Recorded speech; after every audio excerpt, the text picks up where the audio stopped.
Wish you were one of those influencers with raving fans who binge on your every word, consume all your content, buy everything you have to sell, and demand even more? Then stay tuned while Authority Magazine columnist and BuzzFeed contributor Tracy Hazzard shares strategies, tips, and tactics from top videocasters, podcasters, authors, and social influencers on creating that bingeable factor. Now, let's join Tracy as she explores how to rise above all the digital noise with the Binge Factor.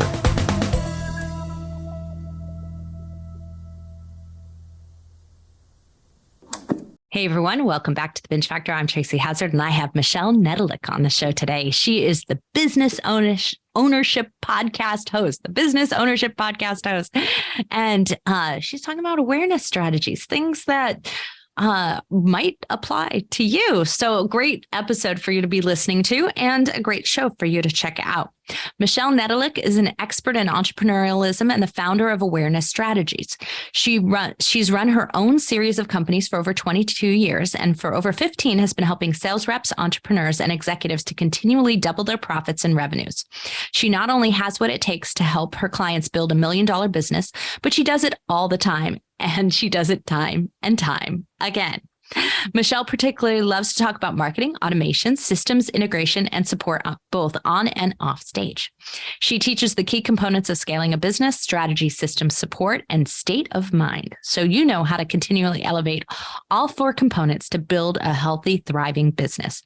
For the past 6 years, she's been focusing on helping entrepreneurs bring their businesses online from conceptualization to done-for-you IT automation. I was fascinated by Michelle's thinking about this because reality is if you took what she's talking about on her podcast and not only apply that to your business, but apply it to your podcast, you'd have two successful pieces. And so that's what I decided to dive in with her on today. So let's hear from Michelle Nedelec, the Business Ownership Podcast. Michelle, thanks for joining me. The Business Ownership Podcast. Look, I love that you're talking ownership. I really think that's a really good title. And there's a business owners this, and there's a bunch of owners, but no one's saying that word ownership. I did not find a lot of podcasts with that word in it. And I think that's a really distinctive difference between you and others. What made you choose that? Nice.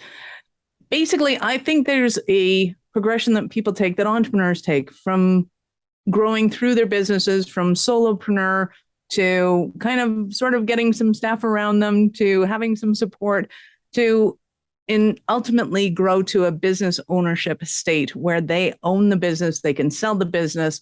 It really is a matter of kind of facilitating that, the ability for your staff or your team to be able to take those tasks that they have to do and run with them so that eventually your business runs like a well-oiled machine with or without you.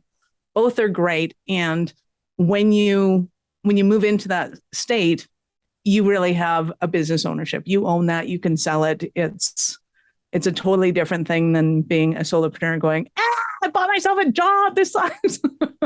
But you know what? I think it's really smart because what you're doing is you're sending a signal to the audience for their mindset. So, which is, whether you're using your podcast to attract clients, whatever your purpose is, it still sends a signal that they're at this thinking stage. They've used this term before, or this is something that they really aspire to have, or they wouldn't come to your show. And I think that's really smart, that sometimes people pick too generic of names and titles that it doesn't realize. So when I speak on stages, people always ask me, they'll say, introduce yourself or say something about your company or whatever it is. And I don't say, I'm the founder of, because a founder's a startup stage to me. So even though, that's true, I say I'm the owner of the largest podcast post-production company. Like I'll say I'm the owner of, right? It's a different model and mindset and a different setting the stage without my saying we're this big and we have this many employees and this many clients. I don't have to say that. I've already said it by using that term. You're setting that by attracting the people who use that term or want to use that term. Well, and I love that you refer to yourself as the owner of it, because it does bring on a different state in people's mind of kind of what they visualize when they create it. So clearly I got another linguist going on with me, which is awesome, because anytime we say anything, it either has to create a visual in the mind of the people that are listening to it, or if it doesn't create one, then they're just kind of, I don't get it. If it creates a negative one, then they're going, ooh, I'm going to stay away from that. If it creates a positive one, then you have something you can click and you can move forward with that person. And it is very important to be able to make sure that all of that marketing, especially with podcasting, has that imagery so that people are attracted to it and they can self-filter and move forward with that view. So if you're in a networking event or you're introducing yourself, you're clearly going to attract people that are, one, wanting to buy businesses or network with people who can sell their businesses, and or like it just creates a whole different level of conversation, if nothing else, because they're going, ooh, that sounds empowering. I like that. Yeah, absolutely. And I like how you said that about the negative side of things, because podcasting is specifically like, you know, somebody choosing to listen to your show. It's a choice, right? It's not being pushed into me. So the negative doesn't work as well in podcasting because we choose to listen to something that we think is going to align with our values or give us what we need because we're giving of our time, right? We're sacrificing our time in exchange for this listenership. And we very rarely do that for something negative. Now, negative happens in social media and articles and things go viral in a negative way in other places, but it's usually push and not pull. Absolutely. So marketers love to solve problems and love to point out the problems. We love to do all the things. But a podcast to me is like a signature program. That should be the solution to their problems. So they can identify, it's not necessarily the podcast for people with broken legs. It's the people, recovering from them or creating healthy lives or strengthening their legs. Then the people with, broken legs will go, oh yeah, I totally want to listen to a show about strong legs, because it really does create that attention to where they're going with it and that they're going to stay long term, because it's not just solving this problem I have right now. It's going to bring me something in the long term. And I think it's important too, when naming a show, to recognize that that's probably going to happen and what are you going to do with it? Yeah, absolutely. And so, I advise my clients a lot of times and everyone who asks me about show names, right? And show names, really set the tone for so much. They do a lot of heavy lifting. And while I don't want people to get bogged down and caught up in it, I do want them to carefully consider this. And so what I normally say is it's you want to live in a point of action or aspiration rather than pain. That's what we say when we write headlines or we do copy things in emails and other things. You go for headlines that are about the pain.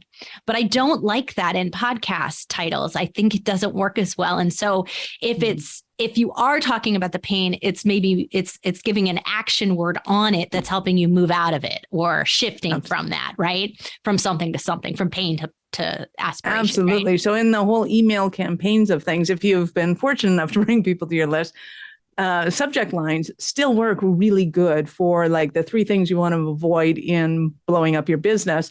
And one of the solutions is, the Business Ownership Podcast. You'll get a ton of tools, tips, and tricks to be able to avoid those things. So you can still have the negativity in the marketing to grab people's attention or to hook them in. And when considering the show, that's the solution. That's your signature. That's what people are aspiring towards. Right. So, yeah. So I think that's a really smart choice that you've made there. It's setting the tone for it. So did you really plan out who was going to be the ideal listener? And did you plan out your show when you started it that way? Well, I started my show as a kind of a transition from, I used to do executive coaching and working with entrepreneurs, especially people that had a buyout and went into the entrepreneurial world and went, hey, I was super successful over there. Why am I not successful over here? And to be able to get them back into that state of, hey, you're exactly where you need to be. You're doing things awesomely. And let's get you into that position where you're in the business ownership position again, I'm not going to say just in an entrepreneurial position because I love entrepreneurs. I think they're all awesome positions to be in. But you got to move beyond that if you're going to take it to the next step. People get frustrated exactly in that stage of, I'm still the one doing all of this. I'm still the chief cook and bottle washer, and I want to be able to get to the point where I can afford to hire a team and get to the point where I want to bring these people on. So my intention, I wrote the book, The Business Ownership Mindset, all about understanding, the different phases that we go through in life and why we think a certain way and what makes us successful in those different positions. And then in transferring over into kind of the world of entrepreneurs and the technology that they need in order to be able to structure the business and grow with it, it takes a totally different mindset. And it requires a lot of support from a lot of different people. So what I intended was, we're just going to look at the scaling stage of a business. How do you take a successful business and then scale it? And I backed up the bus, went like, they're still kind of in that growing stage. And then I did some surveys and things to my audience and people that were listening. And I found out I have everybody from entrepreneurs to retired people that couldn't care less, but they just like listening to business still. I'm like, oh, okay. So now we get to open up more.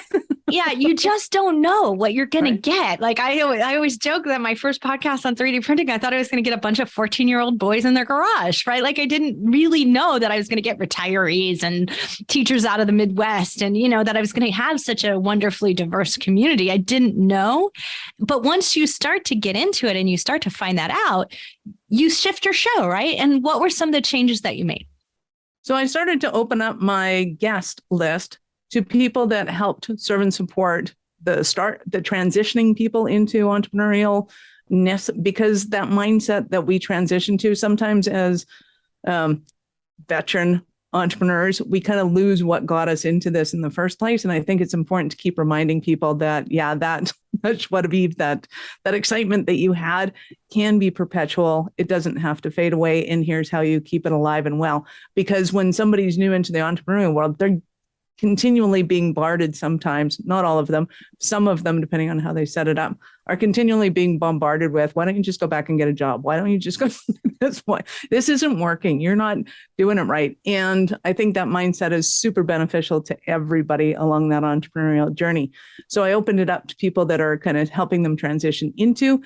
And when we exit a business, there's certain things that we have to take into account, like the goodwill of our business, the assets we have, the transitionability of not only the name of the company, but the deliverability of what it is that we're offering people, right? It's a lot easier to sell a company like Coke. Nobody cares sort of who the owner is, but it's a lot more difficult to sell John's Plumbing, right? So we have to kind of identify those things earlier on than just, hey, I'm ready to sell. What do I need to do? Early in the business. And even if we're way back at the starting phase of, I think I might want to start a company, it's helpful to know, well, what is goodwill of a company and what are my assets and what is. I'm so glad you're focused on this, because this is really, I talk to a lot of entrepreneur podcasts, a lot of business podcasts, right? And I talk to them and because they're sort of saying my audience is so broad in general, they broaden and generalize what they talk about instead of still taking the angle that is the important part. And so I was lucky enough to interview on stage at an event this past week, Greg Shepard, the head of Boss Startup Science. And he said something so fascinating that I had really not understood. And as it's been hitting into my head, your show right now is at the perfect point to intervene and to set that tone. And he said that the number one reason startups fail within the first 5 years of business is because of a decision that was made in the first year, and a decision that was made because they didn't understand their exit strategy in mind. Now, it doesn't mean they have to know exactly the destination, but they need to know the direction they're taking, right? So like if I'm going to sell my company to Google, I need to have that in my mind. Now I might sell it to Amazon, but it still worked, right? It's still in the right direction.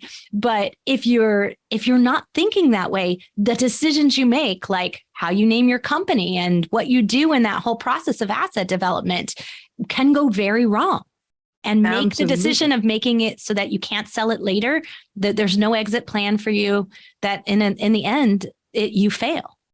Absolutely. So part of what we do is explain to people that there is basically 4 steps to their businesses. One is that setup stage where you're throwing spaghetti up against the wall. You're hoping something sticks. I don't know. Do we do Facebook ads? Are we, is our biggest seller stay-at-home moms, or is it 15-year-old girls, or is it 15-year-old boys? Like, it just doesn't matter what the thing is. You're just trying to figure out who's doing what, when, where, why, how. And some will work and some won't. When we get into that growing phase, it's because we start to realize that, hey, this one product I have has some really good profitability, which is super important in a business. Most business owners will sell what they love to sell and not sell the thing that's profitable. Yeah, you're so true. And we have to figure out how to love it and be able to have some longevity to that.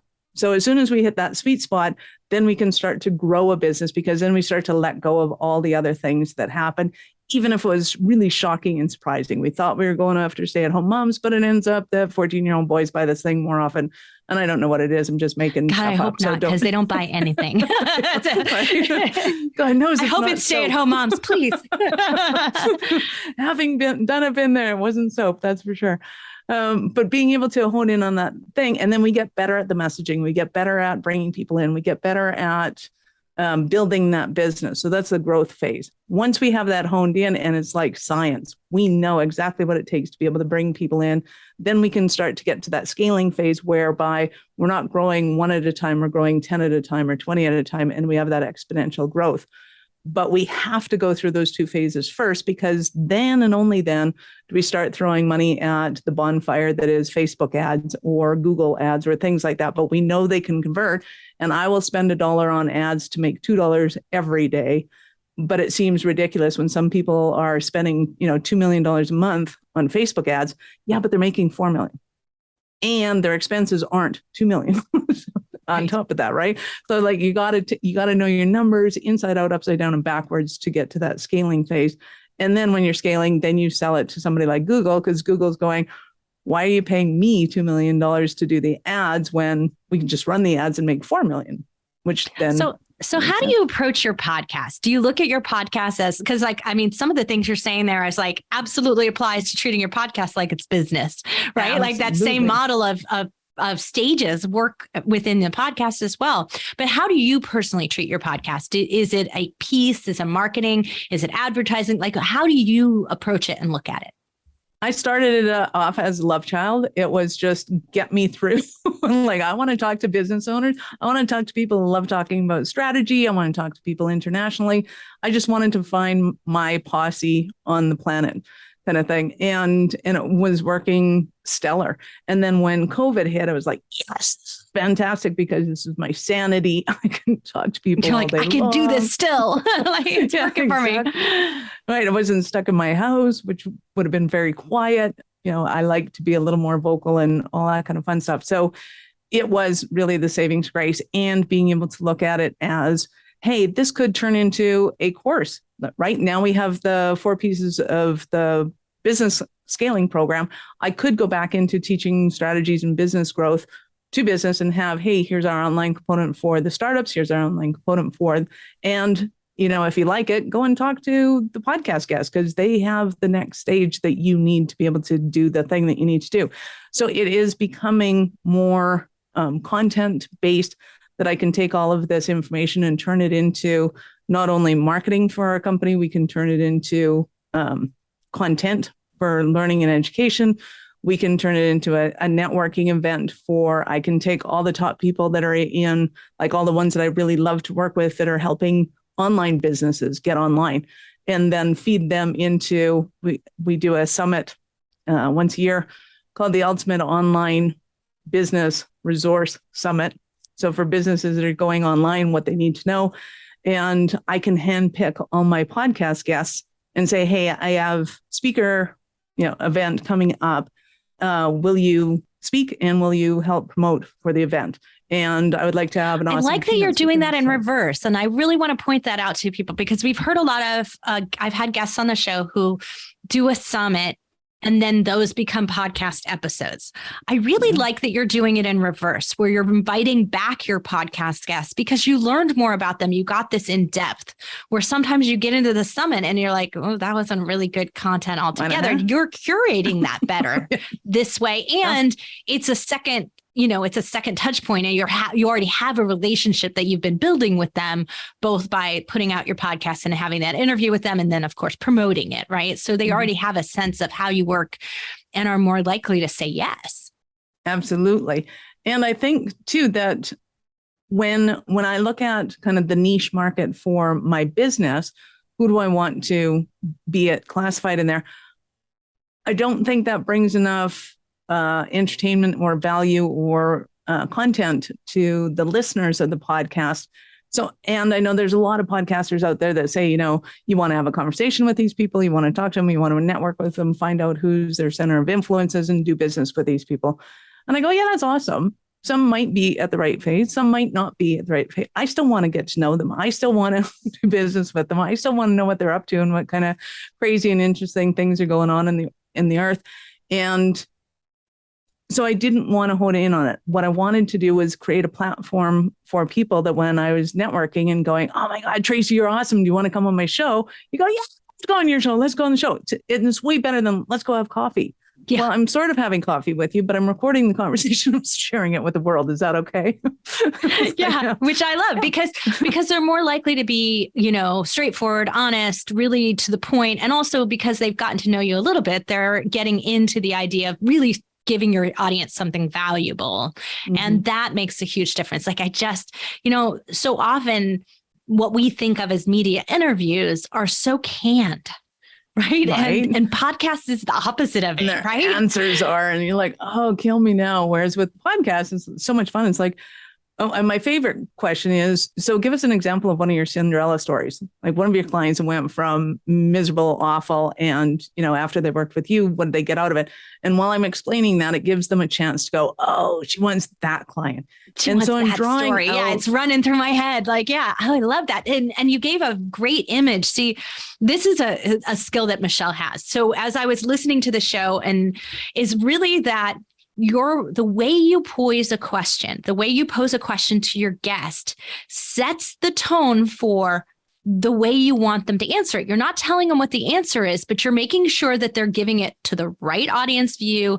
You're painting a picture for it, making them build that story in their head, give that example. I love the way you ask questions. It's actually really, it takes skill to ask questions like that. So you've obviously been doing this for quite some time and it shows.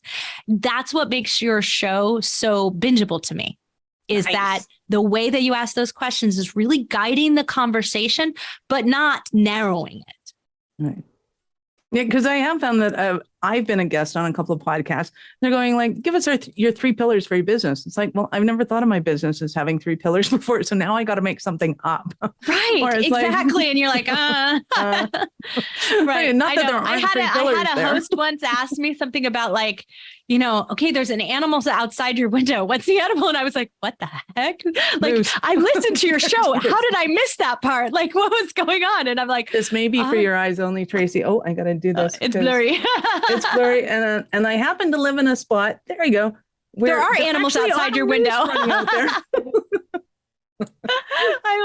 love it. Yeah. It was like one of those things. I'm like, I don't know what this has to do with your show. I'm so confused. And so I'm like, and I think I said something crazy like a giraffe. Like I couldn't think of anything. And it was I could see by his face, it was not what I was expected. I'm like, well, then you should have asked me a more typical question. Right. I think it's one of those Barbara Walters questions where they're trying to, take you off guard. And then, how do you respond with the behavioral analysis of it? And I think I've been through too many behavioral analysis applications as a young kid to go, this has nothing to do with my job. Why would you ask me? Yeah. Instead of doing that, I'm just like, sure, I'll totally answer that for you. I kind of have the go-to, like, if you had a superpower, what would it be? Like that one's been asked many times, right? But I like the way you ask questions. I really think that has, because you're trying to shift the mindset of your audience, the way you ask the question is doing that of your guest, which is really making sure that the conversation furthers the ultimate goal that you have. Absolutely. And I think it's important too, as a host, to understand, one, you have to articulate your thoughts in visuals. So you may or may not be a visual person, which is fine. You can totally be an audio baby and love the sound and the notes that somebody's voice hits and go, oh my God, I could listen to that voice all day. And go, okay, clearly if they're not seeing what's going on with their hands, to be able to explain it to the audience and go, oh, Tracy's showing us her book cover and it's got a great picture of blah on it. And just to be able to draw them in at least sometimes, even though the majority of your vocabulary might be, oh, that sounds really great. And that really vibrates with my audience. And, everything you say sounds really audio-esque. And I think it's important to understand that not everybody, even though they're listening to it, thinks that way. No, because so often today we're starting from, like, you and I are on video right now. I know I'm a podcast, and I've always done the video even when we didn't use it, only because I'm better connecting eye to eye with someone. Like, that's how I feel about it. I want to see your hand movements. I want to see your energy. I want to see that, because it helps me do a better job of interviewing, right? And connecting with you. That's my purpose for it. It's not the video output, but those that live stream, those that are video first, tend to have this, like, well, everybody watches the video kind of attitude, forgetting that the consumption of the audio is a different animal, right? It's its own thing. Totally. And we do need to paint pictures. And a lot of times what they don't really realize is that, anyone who looks at the YouTube statistics should know that people don't really watch the video. They're listening to it, but they're zoning out. They're not actually watching it most of the time. And so you do need to, if you want them to take a look at that book cover, you saying something's going to trigger them to, like, look back at the screen and pay attention. So it actually will make a difference in the conversion of the popularity of your video as well. Yeah, absolutely. And I think too, it's a lot of fun. I mean, yes, I have years of experience. Back when I was in high school, we were doing the yearbooks like manually with photographs and me too. Cutting and pasting with knives and scissors and glue, like, really. And there were some certain fundamentals to it of, make sure the faces are pointing inwards to the spine, and make sure that your arrows are pointing at things that you want to point out to. And those little lessons, I think, become important and ingrained in us to understand, and more importantly, to empathize with the listener. So I think as a host, it's really important to go and listen to at least one of your shows and go, hey, how's this coming across? Because, I know I sound different than when I listen to myself. I know I sound hilarious when I'm listening to myself. But when I go to listen to the recording of myself, then I'm going, oh my God, my voice. Oh my God, I laugh a lot. Oh my God. It's like sometimes. Yeah. We can't be too picky about it, right? Yeah. But it is good to listen back and learn a little, right? And we don't always take that reflection. I find a lot of podcasters never listen to their own episodes. Yeah. And so, cause I'm in the moment, I did it once, right? I do like to, when I'm interviewed on another show, I like to listen, because I think it's not my show. I'm not in control of that. Like, how did that come out? So I do listen to myself on somebody else's show occasionally, just to make sure. Also to respect the fact that they may have said things before and after that I didn't hear when I was on the show. And I want to respect that so that I share it properly later. So that's the one thing that I do more regularly. And I only spot check my show nowadays. But, I'm like you. We're way over 100 episodes. You kind of get like, I'm not going to check it as often anymore. Something's working. So clearly somebody listened to it. That's awesome. Thank you for listening to it. I really appreciate that. And yeah, well, before I get to my 3 things that I ask everybody about, what I'd really love to know is that, as you get over 100 episodes, there are new challenges to the show itself. What have you found to be the most challenging over 100 episodes? And, what's next for you? What are you going to double down on, or do more of, or do less of? Well, I was really focused at the beginning of getting episodes out, because when I first got my coach, they're like, oh yeah, pod fade always happens at 13 episodes. So you got to get 13 episodes out.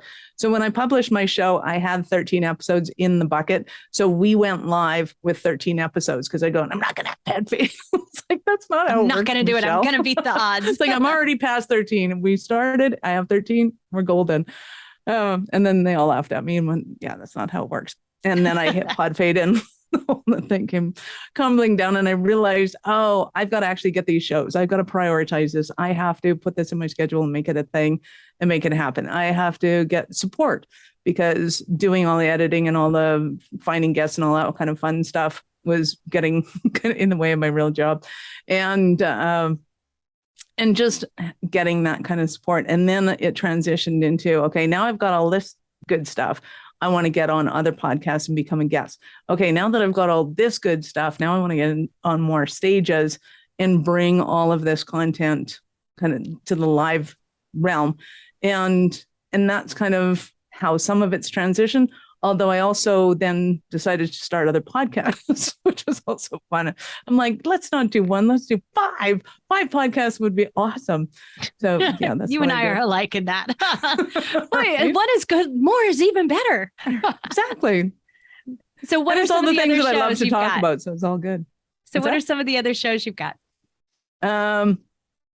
One of them is a little salty. We'll say I have a special right now called 7 to 8 Figures, and it's all about interviewing people that have made $1 million or more in 12 months or less by incorporating some sort of speaking into their business. So whether it was paid to speak, speak to pay, keynoting, or getting contract work to do public presentations, anything. And I was looking for people from, A to Z. It could be on astrology, it could be on zoology, didn't care. How do you bring speaking in? Because I think that the more entrepreneurs can learn to articulate their thoughts through the speaking realm, whether it's podcast guesting, all of these things, you can add a substantial amount of revenue into your business, especially if you have the strategy in place to set that up. And how do you actually accomplish that?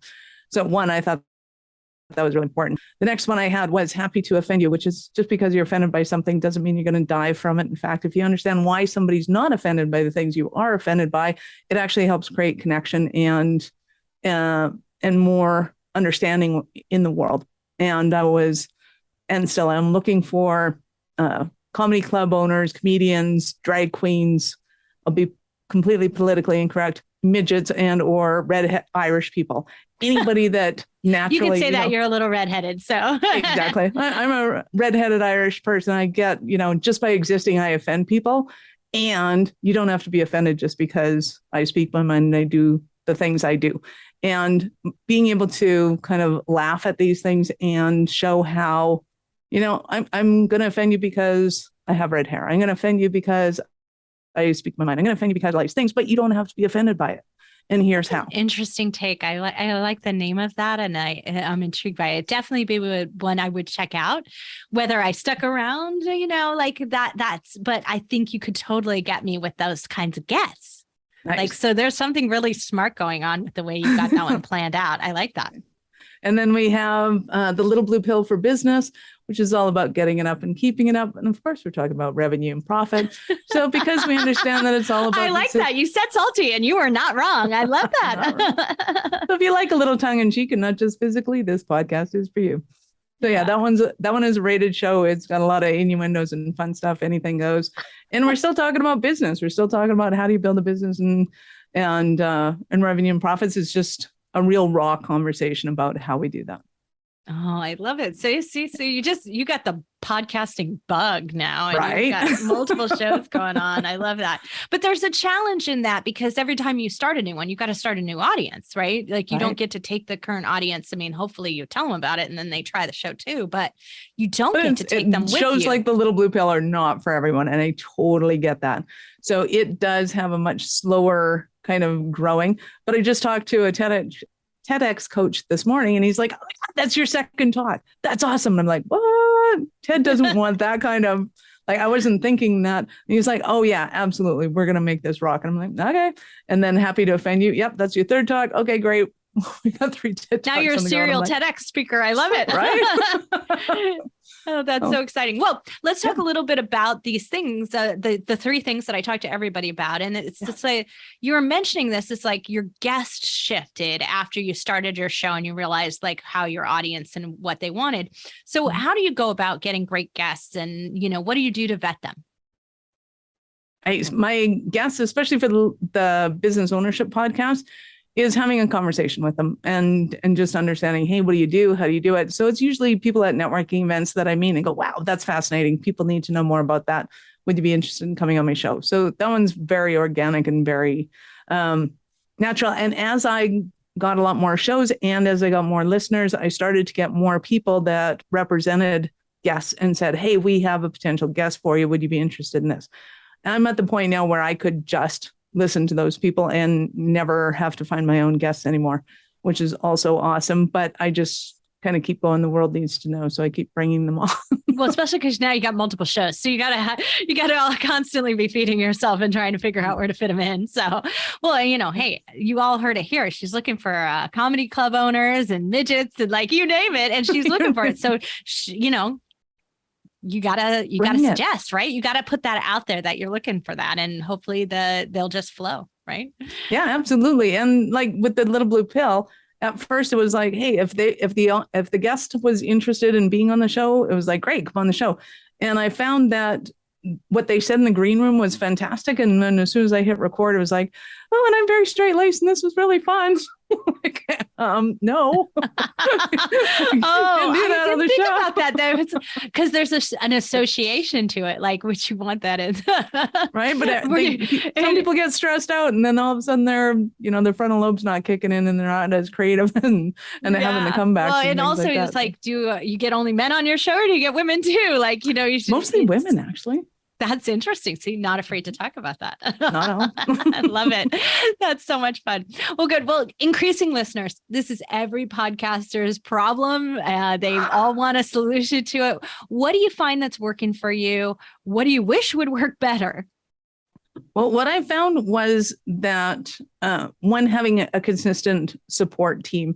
Somebody putting out the shows on a consistent basis, making sure that the branding was consistent, that the hook was consistent, that the naming convention was consistent. As soon as we got consistent, we had more listeners, and the more consistent we got, the more listeners we beget, and that they are starting to kind of have that little up hook, and it also helps in being able to put that message out to all of them, because I have the Facebook, LinkedIn, Twitter, Instagram, you name it. And I could not be bothered doing any of that. Like, it was like, hey, I got a show, got a show. Whereas having a person that posts all of those and makes sure that there's the interaction and things like that, that's what people love and engage in. And what do you wish worked better? What do I wish worked better? That is a great question. Really right now, I think having the conversations afterwards, because again, as soon as we stop recording, then we start talking about, hey, who do you know? I always ask, like, who do you want to know? Because I've met so many people, I probably know somebody who knows somebody that can get you where you want to go. And honing in on those conversations so that it's so that I can hold on to those relationships better. Because what can happen is if I have 5 podcasts in a row in a day, then I forget who I talked to first off and what was going on with that. I will often make sure that I do the emails and things like that in that moment so that I don't let anybody kind of loose. But I would love to be able to hone in on my capacity to be able to hold on to those relationships a little bit better and just maintain that, because podcasters are awesome. They have cool stories. They do awesome things for people. They're awesome. Like, they're just kind of moving and shaking, and I love it. Yeah. Well, and when you're thinking about that, is that if you get it right, then your audience is growing, right? Because they already have podcast listeners. So it's easier. Right.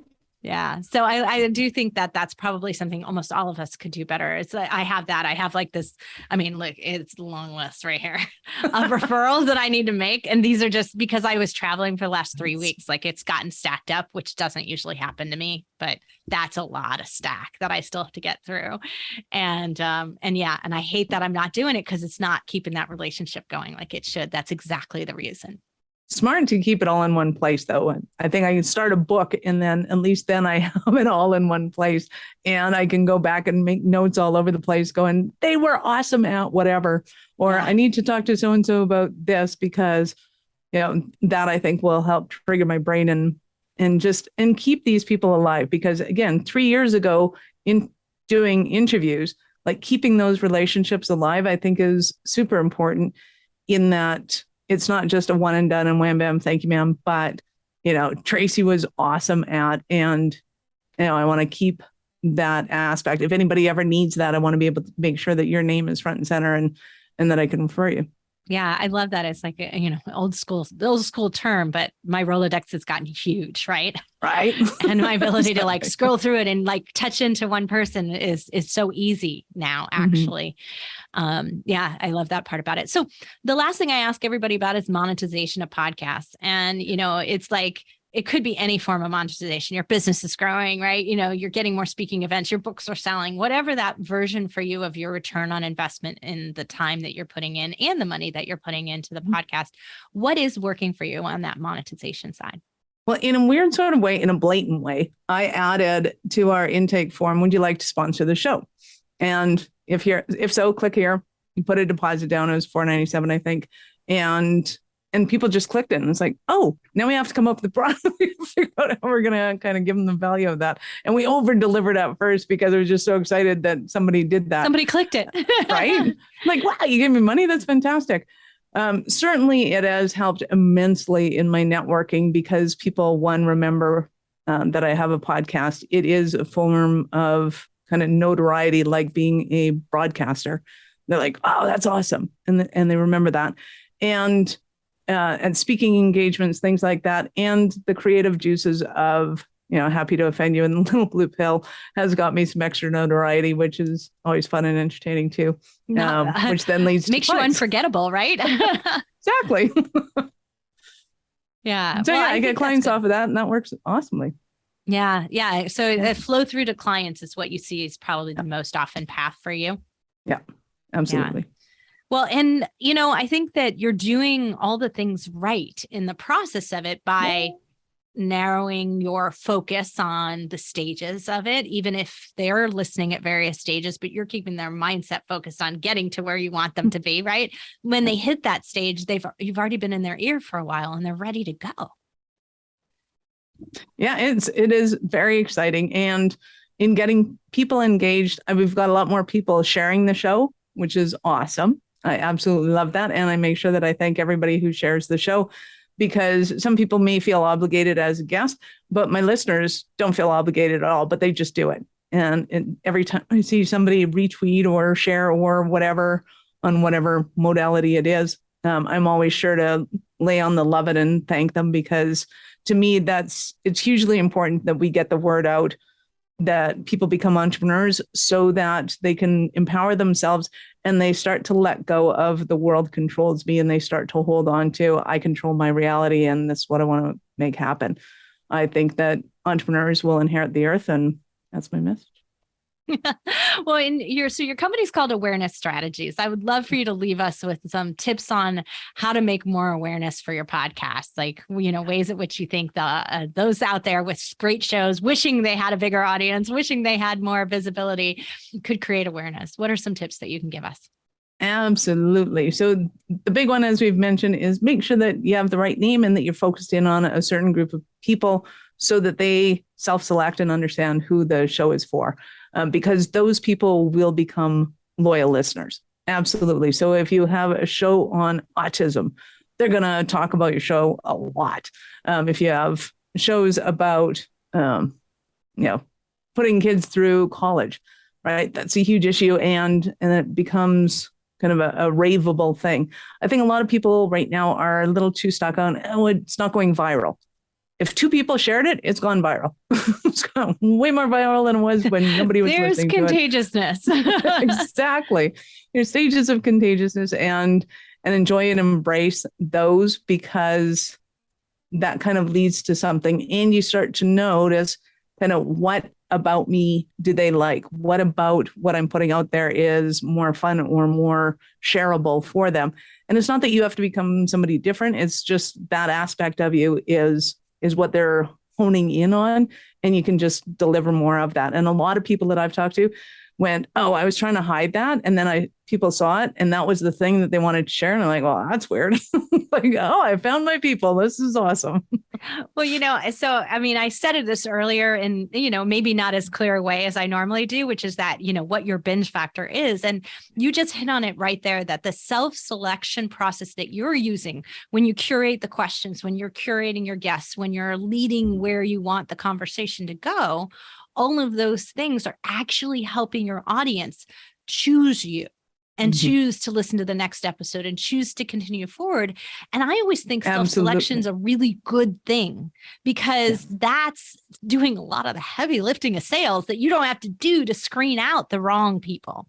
And so that self-selection is powerful. And if it's your binge factor at the same time, wow, you've got something that's doing it and you aren't even involved in the process except at the very front end, recording and doing what you love already, networking. Exactly. You get to talk about what you love to talk about. That's right. So I mean, I think that's a brilliant process right there, but it is really truly why your show is bingeable. It's why people are continuing through, because they continue to vote with their time. They're self-selecting each week. And that's something that's really powerful, right? Absolutely it is.